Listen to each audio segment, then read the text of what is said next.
Bonjour à tous, soyez les bienvenus dans Côté Pile, l'émission du pôle entrepreneuriat étudiant de Lorraine. Ravi de vous retrouver pour un nouveau numéro avec notre invitée aujourd'hui, Anne Blanchard, qui dirige la société Soleco. Bonjour. Bonjour. Vous allez bien? Très bien, et vous? Ça va très bien, merci beaucoup. Alors vous avez fait un constat très clair, nous connaissons mal nos sols urbains. Nous allons parler aujourd'hui de sols urbains, et y compris d'ailleurs les urbanistes eux-mêmes. C'est pour cela que vous avez lancé en 2019 votre entreprise qui a pour objectif d'améliorer la connaissance des sols et de leur biodiversité, parce qu'il ne faut pas oublier qu'il y a de la vie sous nos sols urbains, et ainsi mieux réaliser les projets d'aménagement urbain. Alors peut-être pour mieux nous familiariser avec nos sols en milieu citadin, urbain, quelles sont leurs potentialités, quels sont leurs profils?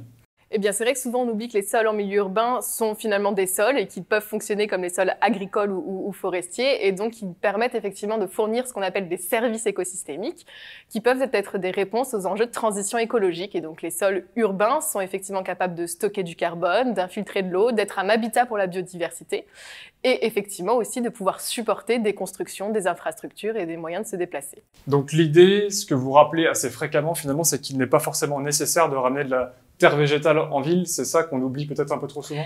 Le constat de la création de Soleco, il vient de là, il vient du fait qu'à chaque fois qu'on voulait végétaliser un quartier en milieu urbain, anthropisé, on avait effectivement tendance à décaisser le sol qui était actuellement en place et le remplacer par la terre végétale qu'on venait prélever dans les milieux agricoles en se disant que juste parce que c'était situé en milieu agricole, c'était une terre de meilleure qualité d'un point de vue fertilité. Or, les recherches ont permis de montrer que c'était faux, qu'on avait aussi des sols en milieu urbain qui avaient été un peu épargnés de toute anthropisation et qui étaient aussi capables de fonctionner et de fournir effectivement cette fonction de fertilité, de croissance de végétaux. Et donc l'objectif de Soleco, c'est effectivement d'intervenir le plus tôt possible, de diagnostiquer les potentiels des sols en place et d'éviter effectivement les allers-retours de terre végétale. Alors intervenir le plus tôt possible auprès de qui? Des associations, des collectivités, des urbanistes peut-être? Alors globalement, la cible principale de Soleco, ce sont effectivement les acteurs de l'aménagement au sens large, donc aménagement du territoire avec les collectivités territoriales, mais effectivement aussi les urbanistes, architectes, paysagistes qui font des projets d'aménagement.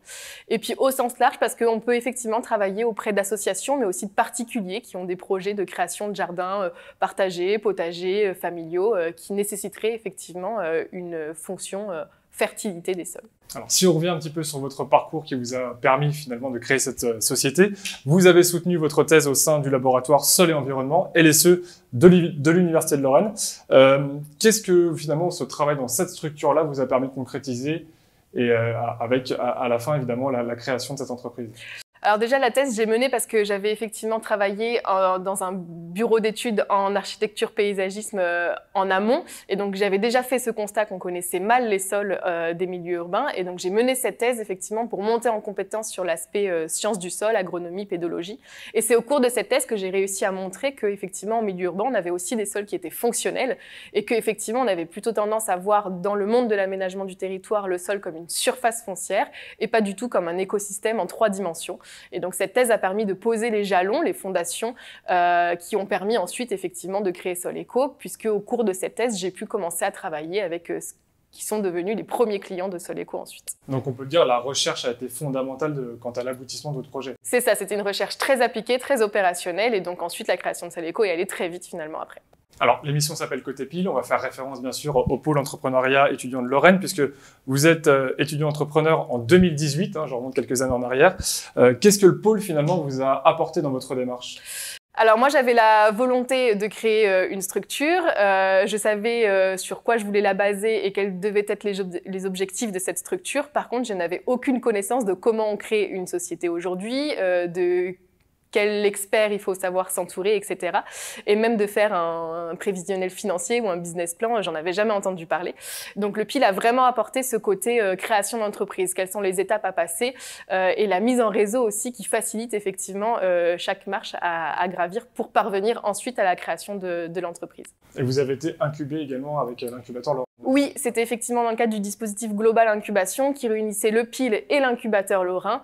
Et donc ces deux structures m'ont effectivement permis de gravir les marches pour ensuite fonder Soleco. En juillet 2019, si je ne dis pas de bêtises. Exactement. C'est ça. Alors maintenant, on en est où? Soleco s'est largement développé avec, je crois, une dizaine de salariés, si je dis pas. Oui, on va fêter nos 5 ans cet été et effectivement, donc on est une dizaine de salariés aujourd'hui dans l'entreprise. On intervient sur l'ensemble du territoire national. On a des références au niveau national et on commence à en avoir quelques-unes au niveau international.